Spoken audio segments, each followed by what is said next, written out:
The first reading for this fourth Sunday in the season of Lent comes to us from the book of Numbers. From Mount Or, the Israelites set out by the way of the Red Sea to go around the land of Edom. But the people became impatient on the way, and the people spoke out against God and against Moses. They said, "Why have you brought us out of Egypt to die in the wilderness? For there is no food and no water, and we detest this miserable food."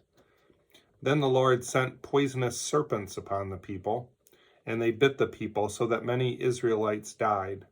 The people came to Moses and said, "We have sinned by speaking against the Lord and against you. Pray to the Lord to take away the serpents from us." So Moses prayed for the people.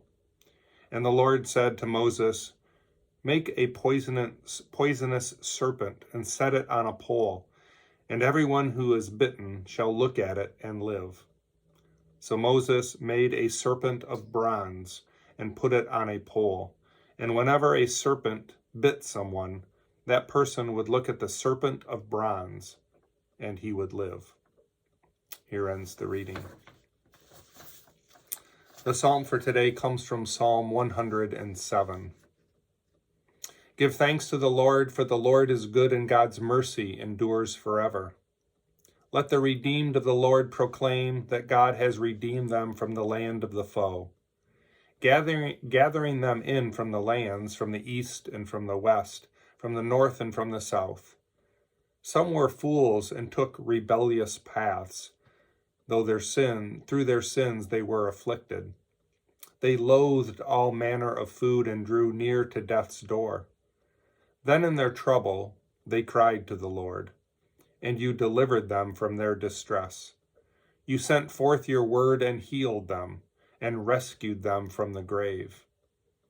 Let them give thanks to you, Lord, for your steadfast love and your wonderful works for all your people.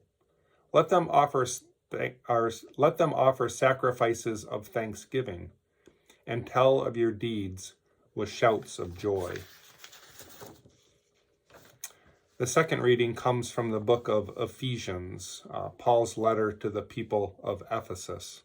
Paul writes, "You were dead through the trespasses and sins in which you once lived, following the course of this world and following the ruler of the power of the air, the spirit that is now at work among those who are disobedient. All of us once lived among them in the passions of our flesh, following the desires of flesh and senses, and we were by nature children of wrath like everyone else. But God, who is rich in mercy, out of the great love for which he loved us, even when we were dead through our trespasses, he made us alive together with Christ. By grace you have been saved, and raised us up with him and seated us with him in the heavenly places in Christ Jesus, so that in the ages to come he might show the immeasurable riches of his grace in kindness toward us in Christ Jesus. For by grace you have been saved, through faith, and this is not your own doing, it is the gift of God, not the result of works, so that no one may boast. For we are what he has made us, created in Christ Jesus for good works, which God prepared beforehand to be our way of life." Here ends today's readings.